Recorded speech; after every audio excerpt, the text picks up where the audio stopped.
Mister ghost में आपका स्वागत है, जहां छायाओं में जान आती है और फुसफुसाहटें डरावनी कहानियों की बयां करती हैं। हमारे साथ जुड़े और दरिंदगी के सबसे अंधेरे कोनों की खोज करें। हमारे चैनल को सब्सक्राइब करें और तैयार रहे एक डरावनी सफर के लिए, जो रात के खत्म होने के बाद भी आपके विचारों में बस जाएगी। कितनी सुंदर पेंटिंग है ये। आगे कुछ सैनिक भागते हुए नजर आ रहे हैं और पीछे एक योद्धा हाथ में भाला लिए हुए उनका पीछा कर रहा है। बैंक ग्राउंड में कुछ पुराने जमाने के मकान दिखाई दे रहे थे। जितनी बार देखो उतनी बार पेंटिंग में बैंक ग्राउंड और योद्धाओं की स्थिति और रंगों में उसे फर्क नजर आ रहा था।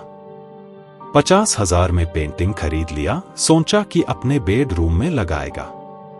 आज उल्लास था कि बेडरूम सुंदर पेंटिंग से सजेगा। घर आने के बाद उसने बेडरूम में पेंटिंग पैर के सामने लगाई, जिससे उसकी नजर सोते वक्त पेंटिंग पर रहे और अपने दूसरे कार्यों में लग गया।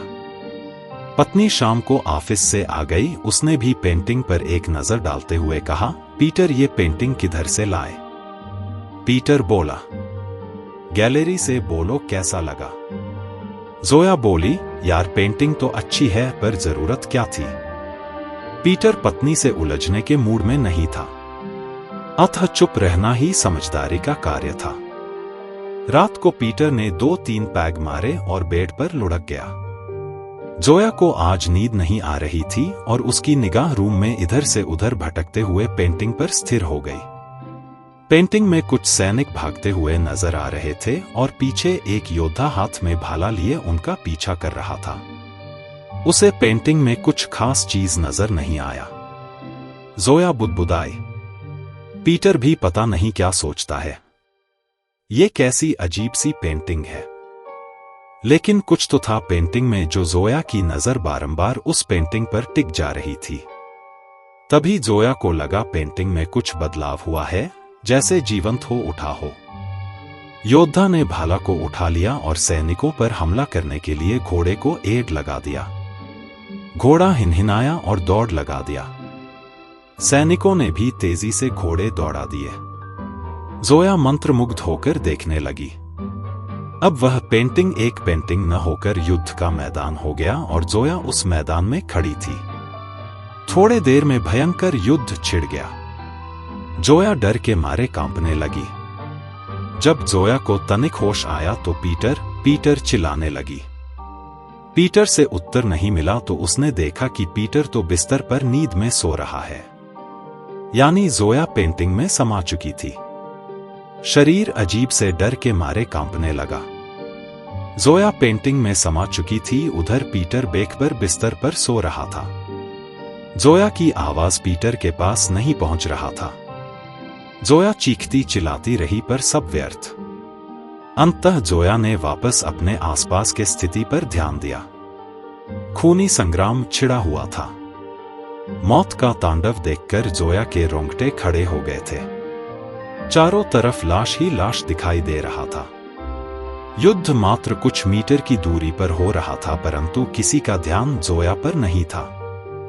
जोया अब भागकर सैनिकों से और दूर चली गई। कुछ सैनिक और एक योद्धा उस पोस्टर पर दिखाई दे रहे थे, पर यहां तो उनकी संख्या सैकड़ों में थी। यह कैसा नियति का खेल था जो जोया को बेडरूम से उठाकर जंग के मैदान में पहुंचा दिया था।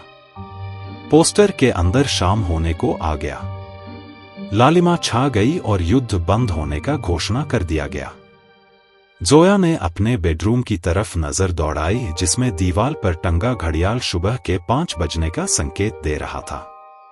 यानी जोया पूरी रात युद्ध भूमि में ही रही और बुरी तरह थक गई थी। जो योद्धा पोस्टर में सैनिकों का पीछा कर रहा था, अब वह उसी मकानों के पास से गुजर रहा था जिसके पीछे जोया छुपी थी। साथ में कुछ सैनिक भी थे जो बुरी तरह थक गए थे, उनमें कुछ जख्मी भी थे। जोया उन मकानों की ओट में छुप गई। योद्धा और सिपाहियों के जाने के बाद जोया बाहर आ गई।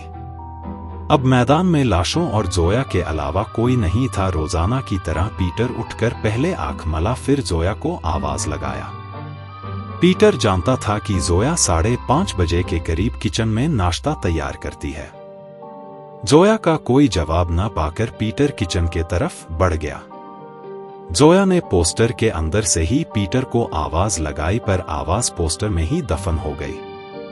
किचन, बाथरूम और बाहर पड़ोस में भी जोया नहीं मिली।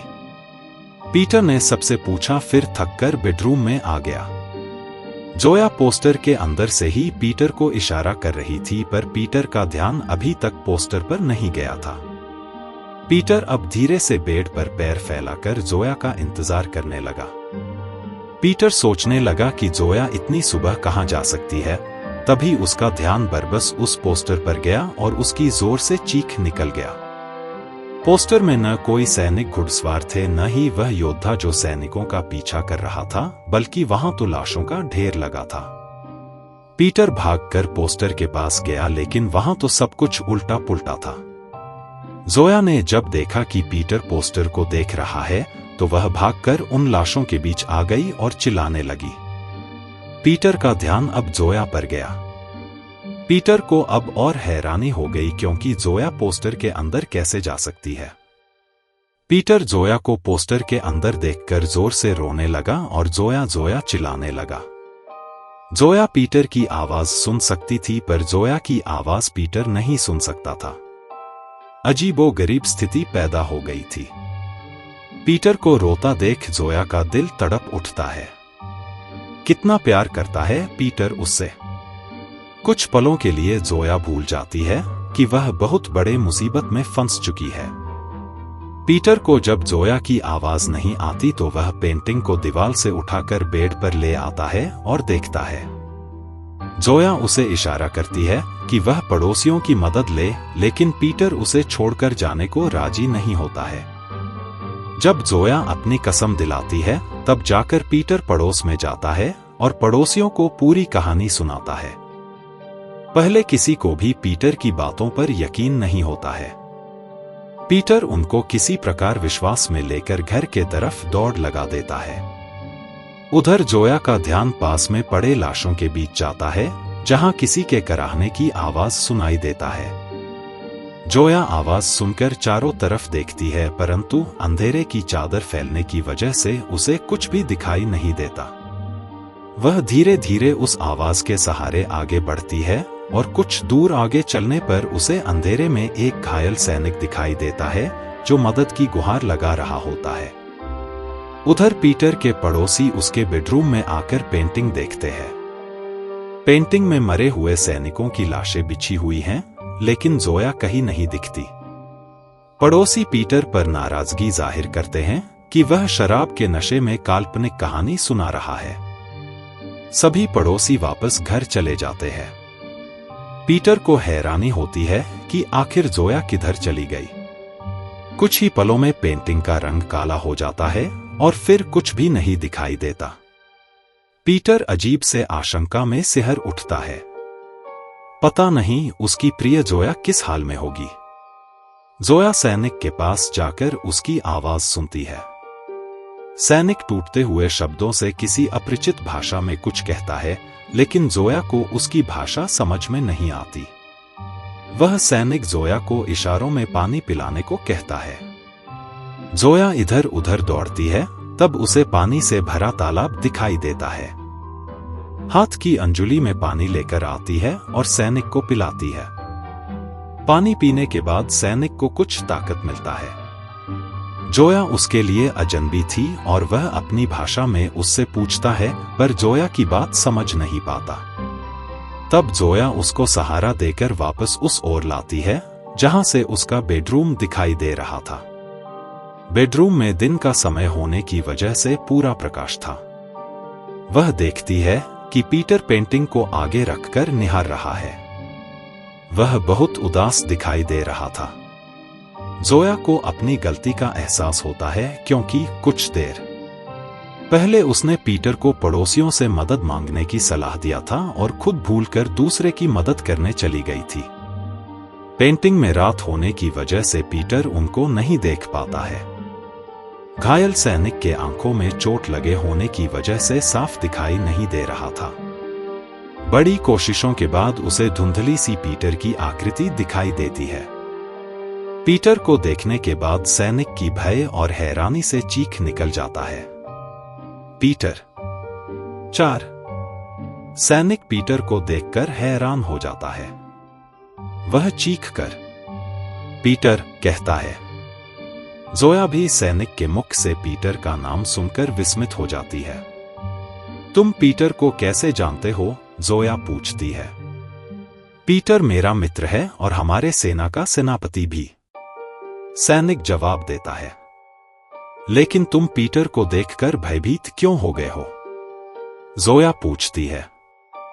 पीटर को हम लोग पिछले कई वर्षों से तलाश रहे हैं। हमें सूचना मिली थी कि पीटर की युद्ध में मृत्यु हो गई है। क्या कहते हो? यह कैसे हो सकता है? पीटर मेरा पति है और मेरे बचपन का दोस्त भी। जोया अपने पति के बारे में सैनिक को बताती है। सैनिक अधखुली आंखों से जोया को देखकर पहचानने की कोशिश करता है। अब तुम कहोगे कि तुम मुझे भी जानते हो? जोया व्यंग करती है। सैनिक ने नहीं में सिर हिलाया। अच्छा एक काम करो, तुम कहीं आराम कर लो क्योंकि तुम जख्मी हो। जोया सैनिक के घावों को निहार कर कहती है। बहन जी, हम सैनिक हैं। युद्ध में चोट तो लगती रहती है, सैनिक जवाब देता है। जोया सैनिक को सहारा देकर युद्ध स्थल से बाहर ले जाती है। सैनिक जोया को भी आराम करने को कहता है। लेकिन जोया को चैन कहां था, उसे तो पीटर की चिंता सता रही थी। जोया दौड़कर पेंटिंग के उस भाग में आती है जहां से जोया का बेडरूम दिखाई देता है। पीटर अब नींद में सो गया था और पास में वाइन का खाली गिलास पड़ा था। जोया को मालूम था कि पीटर उसको पेंटिंग में न पाकर बहुत उदास होगा और उसने वाइन का सेवन कर लिया होगा। जोया सैनिक के मुख से पीटर का नाम सुनकर व्याकुल थी। वह व्यक्ति जो पेंटिंग के अंदर है, उसका पीटर से क्या संबंध हो सकता है? जोया वापस सैनिक के पास जाती है, लेकिन तब तक सैनिक भी सो गया था। जोया भी वहीं एक पत्थर का सहारा लेकर आंखें बंद कर लेती है। बहन जी उठ जाओ, सैनिक जोया को जगाता है। सूरज की लालिमा दिखाई दे रहा है। जोया उठकर सैनिक को देखती है।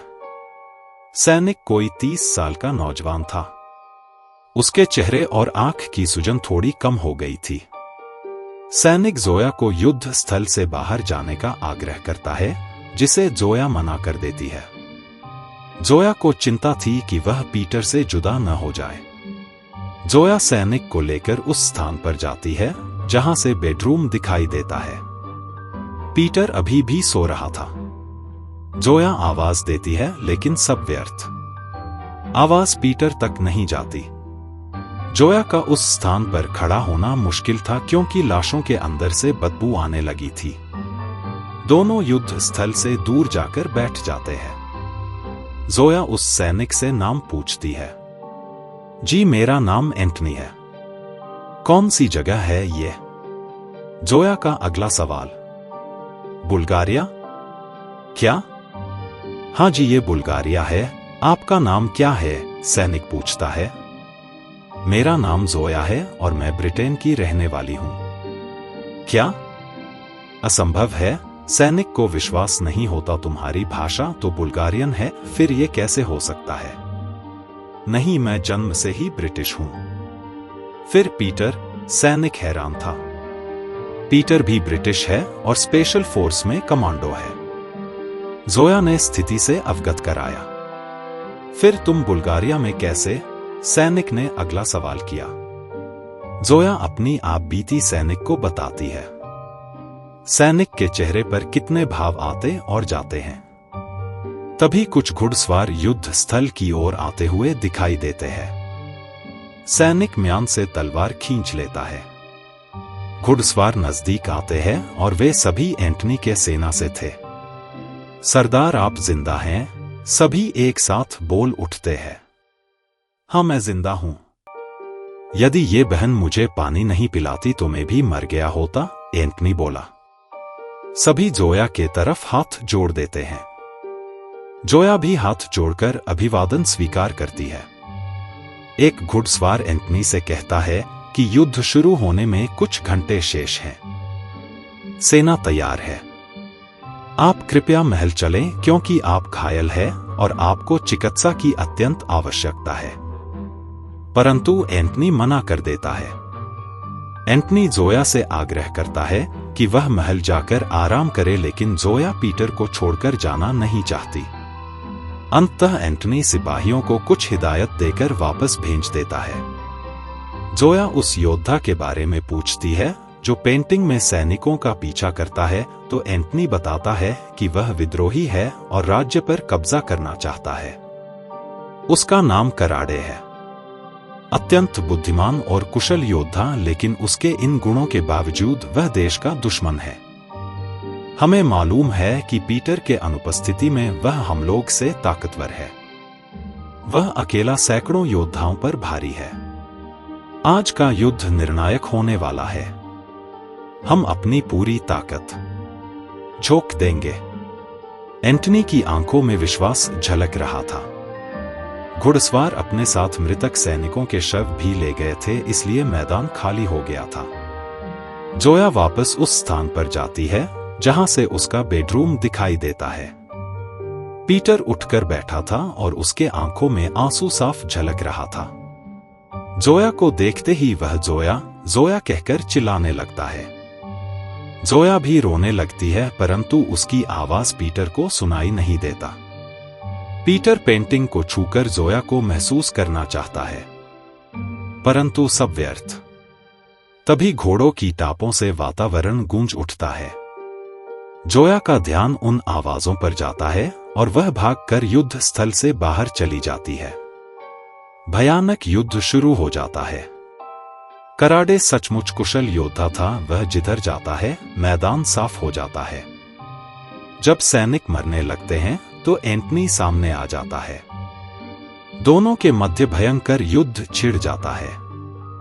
तलवारों की टक्कर के बाद चिंगारी और डरावना आवाज रूह को कंपा देता है। पीटर भी उस युद्ध को देखता है और उस योद्धाओं को पास से पहचानने की कोशिश करता है। कराडे की युद्ध कुशलता देखते ही बनती है। बिजली की फुर्ती से तलवार चलाता है। इधर पीटर को डर लग रहा है कि कहीं इन योद्धाओं के बीच जोया घायल न हो जाए। एंटनी जख्मी होकर घोड़े से गिर जाता है। कराडे एंटनी को वहीं छोड़कर आगे बढ़ जाता है। एंटनी के सैनिक भागने लगते हैं। एंटनी हार निश्चित देखकर दुखी है। तभी उसकी निगाह पीटर पर पड़ती है।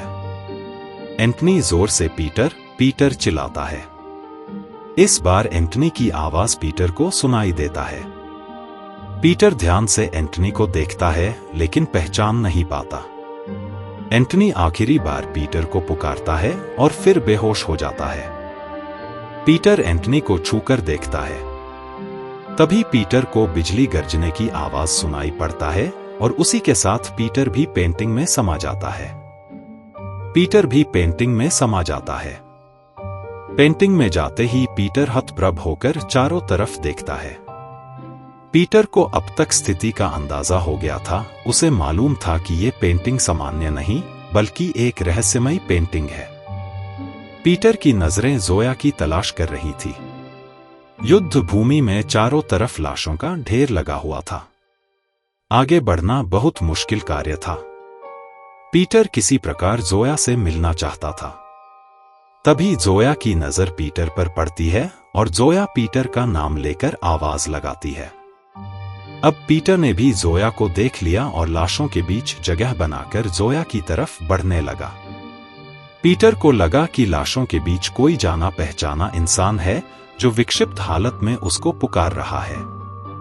शायद वही योद्धा जो पीटर का नाम लेकर बुला रहा था, जिसे छूते ही पीटर पेंटिंग में समा गया था। पीटर झुककर उस योद्धा को देखता है। योद्धा जाना पहचाना लग रहा था, परंतु किधर देखा याद नहीं। पीटर ने उस योद्धा को पास पड़े मृत सैनिक का पानी उठाकर पिलाया, जिससे उस योद्धा को होश आ गया। वह योद्धा एंटनी था। उधर कराडे को जब जोया द्वारा पुकारा गया पीटर का नाम सुनाई देता है तो उसकी तलवार रुक जाती है। उसके शरीर में पसीने की ठंडी लहर उत्पन्न हो गया। क्या ये व्यक्ति वही पीटर है जिसके सामने आने भर से दुश्मनों की हार पक्की हो जाती है? परंतु कराड़े कुशल और जांबाज योद्धा था, आसानी से हार मानना उसके ज़मीर की मौत के बराबर था। वह वापस मुड़कर पीटर की तरफ आने लगता है। दूसरे तरफ एंटनी अपने सामने पीटर को देखकर रोने लगता है। पीटर उसे सांत्वना देता है, परंतु अभी भी एंटनी को नहीं पहचानता। जोया भी दौड़कर पास आती है। पीटर जोया को गले मिलकर भावुक हो जाता है। जोया पीटर से कहती है कि वह युद्ध क्षेत्र से बाहर चलकर बात करे। जोया ने कराड़े का युद्ध कौशल देखा था। कराड़े के समक्ष बड़े से बड़ा योद्धा भी पल भर नहीं टिकते थे। पीटर को जोया की बात पसंद आया। वह एंटनी को सहारा देकर युद्ध क्षेत्र से बाहर निकालने लगा। होनी को कुछ और ही मंजूर था। कराड़े ने आगे से रास्ता रोक दिया और तलवार निकालकर एंटनी और पीटर को ललकारा। पीटर ने कराड़े से विनती किया कि युद्ध नीति के अनुसार निहत्थे और घायल पर वार करना अपराध है। कराड़े नहीं माना और लगातार ललकारता रहा। एंटनी को आश्चर्य होता है कि जिस पीटर के आगे किसी को बोलने की हिम्मत नहीं होती थी, वह ललकार कैसे सह रहा है। एंटनी चाहता था कि पीटर को उसकी पुरानी बातें बताकर यादाश्त वापस लाए, परंतु सब व्यर्थ। अंत में कराड़े जोया का हाथ पकड़ लेता है। अब कराड़े ने वह अपराध कर दिया जिसकी सजा बहुत ही खौफनाक होने वाली था। पीटर ने पास खड़े योद्धा का तलवार खींच लिया और कराड़े को चेतावनी देते हुए बोला, कराड़े उसका हाथ छोड़ दे वरना जमीन में जिंदा दफन कर दूंगा। कराड़े ने जोर का ठहाका लगाया और बोला, पीटर यदि तेरे अंदर दम है तो छुड़ा ले इसका हाथ। जोया पीटर से कहती है कि ये योद्धा बहुत खतरनाक है, अतः वह उसकी चिंता न करे। जोया कराड़े से हाथ छोड़ने की विनती करती है, परंतु वह हाथ नहीं छोड़ता। पीटर बिजली की फुर्ती से गुलाटी मारता है और जोर का किक कराड़े के सीने पर जमा देता है। कराड़े दर्द से बिलबिला उठता है। उसने जोया का हाथ छोड़ दिया। पीटर गुस्से से चिल्लाया, दुष्ट, ये तो अभी मेरा लात देखा है, भाग जा वरना मेरा गुस्सा तुझे शमशान तक पहुंचा देगा। तभी कराड़े ने बिजली की गति से पीटर पर तलवार से हमला किया, परंतु पीटर ब्रिटेन के स्पेशल फोर्स में कमांडो था और निहत्था सैकड़ों पर भारी था। पीटर ने भी वार तलवार पर रोक लिया और कराड़े पर जवाबी हमला कर दिया। युद्ध ने खतरनाक रूप धारण कर लिया। जोया अपने पति को सामान्य सैनिक समझ रही थी, लेकिन यहां तो पीटर कराड़े पर 21 था। युद्ध भूमि में हाहाकार मच गया। पीटर के रास्ते में जो आया मौत के घाट उतार दिया गया। सूरज छिपने लगा और युद्ध समाप्त हो गया। कराड़े भी किसी तरह वापस गया क्योंकि वह बहुत ज्यादा घायल था। पासा पलट चुका था। अब एंटनी की सेना का पल्ला भारी था। सबसे ज्यादा प्रसन्न एंटनी था। घायल होने के बाद भी उसके चेहरे पर संतुष्टि और इत्मीनान के भाव साफ देखे जा सकते थे। आज का युद्ध समाप्त हो गया था। कराड़े बुरी तरह घायल होकर घर जा चुका था। युद्ध में एंटनी भी घायल था। पीटर और जोया ने उसे युद्ध क्षेत्र से बाहर निकाला, पानी पिलाया और विश्राम करने दिया। जोया पीटर को पाकर बहुत प्रसन्न थी। कितने दिनों के बाद दोनों मिले थे। रात गहराने लगी थी और साथ में दोनों युवा दिलों की धड़कन भी एक होने लगी। अगले दिन के युद्ध में कराड़े मारा गया। चारों तरफ पीटर की जय जयकार होने लगी। सभी ने आग्रह किया कि पीटर और जोया महल में चलें और विश्राम करें। पीटर और जोया ने आग्रह स्वीकार किया और महल में चले गए। वहां उनकी खूब सेवा सत्कार किया गया।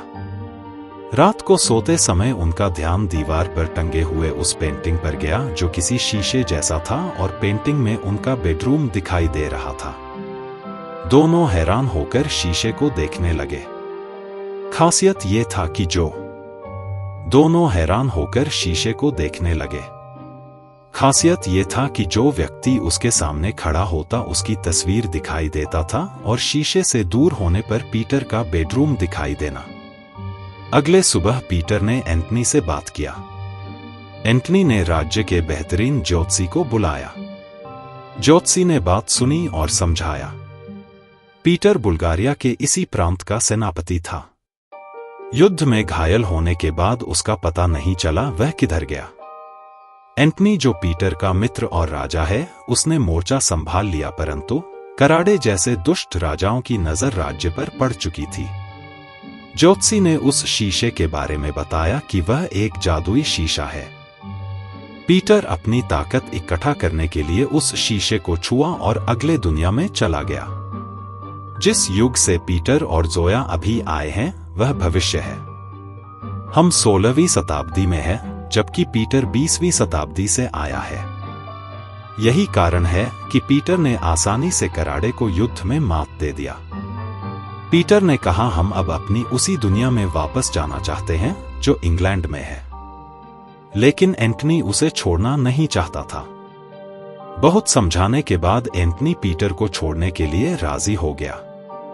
ज्योतिषी के अनुसार पीटर और जोया ने एक साथ उस शीशे को हाथ लगाया और अपने बेडरूम में वापस आ गए। वापस आते ही उन्होंने रुधे गले से एंटनी और ज्योतिषी को अभिवादन किया। फिर ज्योतिषी ने शीशे को तोड़ दिया। पेंटिंग के ऊपर से चित्र समाप्त हो चुके थे। पीटर ने पेंटिंग उठाकर आग में डाल दिया। पेंटिंग का तिलस्म अब समाप्त हो गया था। दोस्तों, ये कहानी यही खत्म होती है। तो आपको कहानी कैसी लगी कमेंट में बताएं। वीडियो अच्छी लगी हो तो वीडियो को लाइक करें और चैनल को सब्सक्राइब करें।